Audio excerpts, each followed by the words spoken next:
Welcome friends. இப்போ நம்ம ஸ்க்ரீனில் பார்த்துட்டு இருக்கிற மாதிரி பர்த்டே வீடியோவை எப்படி மேக் பண்ணுறதை பற்றி பார்ப்போம். ரொம்ப சிம்பிளாக தான் இருக்கும். வீடியோ வந்து ஸ்கிப் பண்ணால் பாருங்கள். சேனலுக்கு ஃபஸ்ட் டைம் வரீங்க அப்படின்னா சப்ஸ்கிரைப் பண்ணிவிட்டு வீடியோவுக்கு மறக்காமல் எல்லாருமே ஒரு லைக் பண்ணிவிட்டு பாருங்கள். இப்போ வீடியோக்குள்ளே போகலாம். இன்ஷாட் அப்ளிகேஷன் ஓப்பன் பண்ணிக்கோங்க. அதில் ஃபோட்டோன்ற கேட்டகரியை ஃபஸ்ட்டு செலக்ட் பண்ணிவிட்டு நியூ ஆப்ஷனை கிளிக் பண்ணுங்கள். மேலே பிளாங்க்னு இருக்கும், அதை செலக்ட் பண்ணிக்கோங்க. கீழே கேன்வாஷை கிளிக் பண்ணி 9:16 ரேஷியோ கொடுத்துட்டு டிக் ஆப்ஷனை கொடுங்க. கீழே ஸ்க்ரோல் பண்ணிங்கன்னா பிப்புன்ற ஆப்ஷன் இருக்கும், அதை செலக்ட் பண்ணிவிட்டு நீங்கள் எந்த ஃபோட்டோவை எடிட் பண்ணலான்னு இருக்கீங்களோ ஃபஸ்ட்டு எனி ஒன் ஃபோட்டோவை செலக்ட் பண்ணிக்கோங்க. ஃபோட்டோவை செலக்ட் பண்ணிவிட்டு ரைட் சைடு கிராப் ஆப்ஷன் இருக்கும், அதை கிளிக் பண்ணிவிட்டு உங்களோட ஃபோட்டோஸ் வந்து உங்களுக்கு எந்த அளவுக்கு வேணுமோ அந்த அளவுக்கு இந்த மாதிரி ஃபஸ்ட்டே வந்துட்டு கிராப் பண்ணிட்டு டிக் ஆப்ஷனை கொடுத்துக்கோங்க. இப்போ இந்த ஃபோட்டோவை நல்லா இந்த மாதிரி ஜூம் பண்ணிக்கோங்க. ஒரு ஆப் சைஸில் இருக்கிற மாதிரி கரெக்டாக வந்துட்டு பாதி இடம் ஃபில் ஆகிற மாதிரி இந்த ஃபோட்டோஸை வந்து ஜூம் பண்ணிக்கோங்க. ஏன்னா கீழேயும் சேம் அதே மாதிரி நம்ம ஃபோட்டோஸை வந்து செட் பண்ண போகிறோம். ஸோ இந்த மாதிரி செட் பண்ணிட்டு அந்த ஃபோட்டோவை செலக்ட் பண்ணிவிட்டு கீழே பார்த்தீங்கன்னா காப்பின்னு இருக்கும், அந்த ஃபோட்டோவை காப்பி பண்ணிக்கோங்க. காப்பி பண்ணிவிட்டு இதை வந்துட்டு அப்படியே நம்ம ரொட்டேட் பண்ணணும். ஸோ இப்போ அதே மாதிரி அப்படியே ரொட்டேட் பண்ணுங்கள். ஸோ அதோட சைஸ் வந்துட்டு கம்மியாயிடும். பட் நீங்கள் வந்துட்டு ரொட்டேட் பண்ணிவிட்டு மறுபடியும் அதோட சைஸை வந்துட்டு இன்க்ரீஸ் பண்ணி கரெக்டாக சென்டரில் இருக்கணும். இப்போ பார்த்தீங்கன்னா தெரியும், வேணும்னா அந்த ஃபோட்டோவோட சைஸை கூட கம்மி பண்ணிக்கோங்க. இல்லை மேலே இருக்க ஃபோட்டோவையும் அதோட சைஸை கம்மி பண்ணிவிட்டு கூட நீங்கள் இந்த மாதிரி செட் பண்ணிக்கோங்க. ஸோ இந்த மாதிரி ஃபோட்டோஸ் செட் பண்ணிட்டீங்க அப்படின்னா கீழே பிளண்ட் ஆப்ஷன் இருக்கும். ஸோ அந்த பிளண்டை வந்துட்டு ஒரு 50 வந்து கொடுத்துக்கோங்க. 50 இல்லைனா ஒரு 40 அந்த மாதிரி கொடுத்துக்கோங்க. 40லே கொடுத்துக்கோங்க, ரொம்ப பிரைட்டாகவும் தெரியக்கூடாது. ரெண்டு ஃபோட்டோவுமே அதே மாதிரி தான். அந்த பிளண்ட் ஆப்ஷனில் வந்துட்டு 40 கொடுத்துட்டு டிக் ஆப்ஷனை கொடுத்துருங்க. இப்போ இந்த ஃபோட்டோ கரெக்டாக சென்டரில் இருக்கான்றதை செக் பண்ணிக்கோங்க. ஏன்னா இப்போ வந்து இதை நம்ம சேவ் பண்ணிடுவோம். இப்போ பேக்கில் வந்துடுங்க. மேலே பார்த்தீங்கன்னா எக்ஸ்போர்ட் ஆப்ஷன் இருக்கும், அதை கிளிக் பண்ணி சேவ் பண்ணிக்கோங்க. சேவ் பண்ணிட்டு இப்போ நெக்ஸ்ட்டு ஹோம் ஆப்ஷனுக்கு வந்துடுங்க. வீடியோன்ற கேட்டகரி செலக்ட் பண்ணி நியூ ஆப்ஷனை கிளிக் பண்ணுங்கள். இப்போ கடைசியாக எடிட் பண்ண அந்த ஃபோட்டோ செலக்ட் பண்ணிட்டு டிக் ஆப்ஷனை கொடுத்துருங்க. கீழே டியூரேஷன் உங்களுக்கு எத்தனை செகண்ட் வேணும்னு நினைக்கிறீங்களோ அத்தனை செகண்டுக்கு ட்ராக் பண்ணிவிட்டு பிப் ஆப்ஷன் செலக்ட் பண்ணுங்கள். இந்த வீடியோக்கான மெட்டீரியல் எல்லாமே நம்ம டெலிகிராம் குரூப்பில் கொடுத்துருக்கேன். இப்போ ஸ்க்ரீனில் ஷோ ஆகிற மாதிரி டெலிகிராம் குரூப்பில் சர்ச் பண்ணிங்கன்னா மெட்டீரியல்ஸ் வரும், யூஸ் பண்ணிக்கோங்க. இப்போ ஒரு இந்த மாதிரி சர்க்கிள் இமேஜஸ் பிஎன்ஜி இமேஜ் வந்து கொடுத்துருப்பேன், அதை செலக்ட் பண்ணிட்டு ஸ்ப்ளிட் ஸ்க்ரீனில் ஃபுல் ஸ்க்ரீன் கொடுத்துட்டிங்கன்னா உங்களுக்கு கரெக்டாக செட் ஆகிடும். அதோடைய டியூரேஷன் எண்டிங் வரையும் ட்ராக் பண்ணுங்கள். கீழே எகைன் பிப் ஆப்ஷன் செலக்ட் பண்ணுங்கள். இப்போ 1 by 1 ஃபோட்டோஸ் வந்து நம்ம ஆட் பண்ணிக்கலாம். ஸோ ஃபஸ்ட்டு ஒன் ஃபோட்டோவை செலக்ட் பண்ணிக்கோங்க. இப்போ ஒரு ஃபோட்டோவை செலக்ட் பண்ணிட்டேன். கீழே அப்படியே ஸ்க்ரோல் பண்ணுங்கள், மாஸ்க் ஆப்ஷன் வரும், அதில் சர்க்கிள் ஆப்ஷனை கொடுத்துட்டு உங்களோட ஃபோட்டோஸை வந்து சர்க்கிள் ஷேப்புக்கு வந்துட்டு கரெக்டாக உங்களுக்கு எந்த அளவுக்கு வேணும்னு நினைக்கிறீங்களோ அந்த அளவுக்கு கரெக்டாக அந்த ஃபஸ்ட்டு வந்து கிராப் பண்ணிவிட்டு டிக் ஆப்ஷனை கொடுத்துருங்க. இப்போ ஜூம் பண்ணிக்கோங்க. ஜூம் பண்ணி கரெக்டாக வந்துட்டு அந்த சர்க்கிளுக்குள்ளே இருக்கணும். ஸோ லைட்டாக அந்த ஒயிட்டும் தெரியணும். அதுக்கேற்ற மாதிரி நீங்கள் உங்களோட ஃபோட்டோஸ் வந்து இந்த மாதிரி செட் பண்ணிக்கோங்க. இப்போ நான் எப்படி செட் பண்ணியிருக்கேனோ சேம் அந்த மாதிரி கரெக்டாக வந்துட்டு சென்டரில் செட் பண்ணுங்கள்.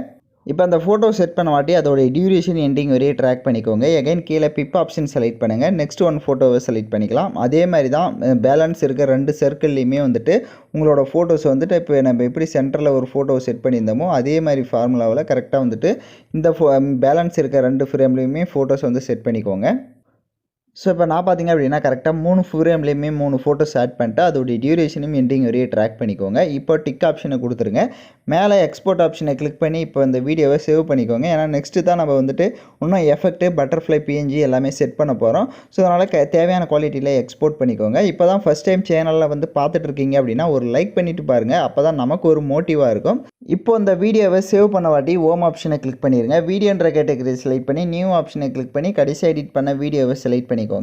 செலக்ட் பண்ணிவிட்டு கீழே பிப் ஆப்ஷன் செலக்ட் பண்ணுங்கள். ஃபோட்டோ கேட்டகரி கிளிக் பண்ணுங்கள். உங்களுக்கு பட்டர்ஃப்ளை பிஎன்ஜி இமேஜ் வந்து கொடுத்துருப்பேன், அதை செலக்ட் பண்ணிக்கோங்க. அதை செலக்ட் பண்ணிவிட்டு இதை வந்து இந்த மாதிரி ஜூம் பண்ணிக்கோங்க. லைட்டாக ஜூம் பண்ணிவிட்டு இதை வந்து சென்டரில் இருக்கிற இந்த இமேஜுக்கிட்ட இந்த மாதிரி செட் பண்ணிக்கோங்க. ஸோ அதை நீங்கள் எந்த இடத்துல வேணாலும் செட் பண்ணிக்கலாம். செட் பண்ணிட்டு அதோடைய டியூரேஷனும் எண்டிங் வரையே ட்ராக் பண்ணிக்கோங்க. இப்போ வீடியோவோட ஃபஸ்ட்டுக்கு வந்துடுங்க. ஃபஸ்ட்டுக்கு வந்துட்டு டெக்ஸ்ட் ஆப்ஷன் செலக்ட் பண்ணுங்கள். ஸோ இப்போ நீங்கள் யாருக்கு பர்த்டே மேக் பண்ண போகிறீங்களோ அவங்களோட நேமை கூட டைப் பண்ணிக்கலாம். இல்லைனா வந்துட்டு எக்ஸாம்பிளுக்கு வந்துட்டு பர்த்டே அப்படின்னு வந்து டைப் பண்ணிவிட்டு டபிள்யூ ஆப்ஷன் இருக்கும், அதை கிளிக் பண்ணிவிட்டு போல்டான ஏதோ ஒரு ஃபாண்ட்டை வந்து நீங்கள் செலக்ட் பண்ணிக்கோங்க. போல்டாக இருக்க ஃபாண்ட்டை செலக்ட் பண்ணிட்டு பக்க கலர்லாம் இருக்கும், அதில் தேவையான கலரை வந்து நீங்கள் ஆட் பண்ணிக்கோங்க. ஆட் பண்ணிட்டு டிக் ஆப்ஷன் கொடுத்துட்டு அதோட சைஸை கம்மி பண்ணி இந்த மாதிரி கீழே வந்து செட் பண்ணிக்கோங்க. இப்போ எப்படி நான் செட் பண்ணியிருக்கணும் அது மாதிரி செட் பண்ணிட்டு அதோடைய டியூரேஷனும் எண்டிங் வரையே ட்ராக் பண்ணிக்கோங்க. எகைன் டெக்ஸ்ட் ஆப்ஷனை கிளிக் பண்ணி பர்த்டே கேர்ள் அப்படின்னு வந்து நான் டைப் பண்ணிக்கிறேன். பட் நீங்கள் என்ன டைப் பண்ணலான்னு நினைக்கிறீங்களோ அதை வந்து டைப் பண்ணிக்கோங்க. டைப் பண்ணிட்டு இந்த டபிள்யூ ஆப்ஷனை கிளிக் பண்ணி ஃபாண்ட் இதுக்கு வேறு கொடுத்துக்கலாம். அதே மாதிரி கலரையுமே வந்துட்டு இந்த டெக்ஸ்ட்டுக்கு வந்துட்டு ஃபஸ்ட்டு வந்துட்டு பிளாக் கொடுத்தோம், நெக்ஸ்ட்டு வந்து ஒயிட் கொடுத்துக்கிறேன் நான். ஸோ உங்களுக்கு என்ன மாதிரி வேணுமோ நீங்கள் அதை வந்து கொடுத்துக்கலாம். ஸோ கொடுத்துட்டு இதை வந்துட்டு இந்த இடத்துல நான் இந்த மாதிரி செட் பண்ணிக்கிறேன். செட் பண்ணிட்டு எகைன் டெக்ஸ்ட் ஆப்ஷனை கிளிக் பண்ணிட்டு அந்த இடத்துல ஏதாவது ஒரு எமோஜியை வந்து ஆட் பண்ணிக்கலாம். எக்ஸாம்பிளுக்கு நான் ஒரு எமோஜிஸை வந்து ஆட் பண்ணிக்கிறேன். ஸோ ஏதோ ஒரு எமோஜி ஆட் பண்ணிட்டு அதோட சைஸையுமே கம்மி பண்ணிவிட்டு அதை வந்துட்டு கீழே அந்த கேலுக்கு பக்கம் இந்த மாதிரி செட் பண்ணிக்கோங்க. நான் கேல்னு கொடுத்துருக்கேன். நீங்கள் ஏதாவது நேம் ஆட் பண்ணுறதா இருந்தாலும் ஆட் பண்ணிக்கோங்க. அது யுவர் சாய்ஸ் தான். ஸோ கொடுத்துட்டிங்க அப்படின்னா மறுபடியும் டெக்ஸ்ட் ஆப்ஷனை கிளிக் பண்ணுங்கள். இப்போ ஏதாவது ஒரு 3 எமோஜிஸ் இல்லைனா ஒரு 4 எமோஜிஸ் உங்களுக்கு தேவையான எமோஜிஸை வந்து நீங்கள் ஆட் பண்ணிக்கோங்க. ஸோ எனி 3 எமோஜிஸை செட் பண்ணிட்டீங்க அப்படின்னா அதோட சைஸை கம்மி பண்ணிவிட்டு இந்த மாதிரி இப்போ மேலே பார்த்தீங்கன்னா நான் செட் பண்ணியிருந்திருப்பேன். ஸோ இந்த ஸ்பேஸில் இந்த இடத்துல அந்த எமோஜிஸை வந்து நீங்கள் ஆட் பண்ணிட்டு அதோடைய டியூரேஷனும் எண்டிங் வரைய ட்ராக் பண்ணிக்கோங்க. இப்போ லைட்டாக மூவ் பண்ணி பார்த்தீங்கன்னா உங்களுக்கு ஓரளவுக்கு வீடியோ வந்து சூப்பராக ஷோ ஆகும். இப்போ எகைன் வீடியோவோட ஃபஸ்ட்டுக்கு வந்துட்டு பிப் ஆப்ஷன் செலக்ட் பண்ணுங்கள். வீடியோ கேட்டகரியை கிளிக் பண்ணிக்கோங்க. உங்களுக்கு ஹார்ட் எஃபெக்ட் வீடியோ வந்து கொடுத்துருப்பேன். ஸோ அந்த வீடியோவை செலக்ட் பண்ணிக்கோங்க. அதை செலக்ட் பண்ணிட்டு அதை ஃபுல் ஸ்க்ரீன் செட் பண்ணிக்கோங்க. கீழே வால்யூம் ஆப்ஷன் இருக்கும். அதில் இருக்க வால்யூமை ஃபுல்லாக மைனஸ் பண்ணிவிட்டு அப்படியே பேக்கில் வந்து பிளண்ட் ஆப்ஷனில் ஸ்க்ரீன் ஆப்ஷனை கொடுத்துட்டு டிக் ஐக்கான கொடுத்துருங்க. இப்போ நீங்கள் வீடியோவை ப்ளே பண்ணி பார்த்தீங்கன்னா உங்களுக்கு கரெக்டாக இருக்கும். கீழே ஆடியோன்ற ஒரு ஆப்ஷன் இருக்கும். அதை கிளிக் பண்ணி நீங்கள் என்ன மியூசிக் ஆட் பண்ணலாம்னு நினைக்கிறீங்களோ ஓனாக வந்துட்டு ஆட் பண்ணிக்கோங்க. ஸோ எல்லாமே கம்ப்ளீட்டாக மேக் பண்ணிட்டீங்க அப்படின்னா வீடியோவை ப்ளே பண்ணி பாருங்கள். கரெக்டாக ப்ளே ஆச்சுன்னா மேலே எக்ஸ்போர்ட் ஆப்ஷன் இருக்கும். அதை கிளிக் பண்ணி எக்ஸ்போர்ட் பண்ணிக்கலாம்.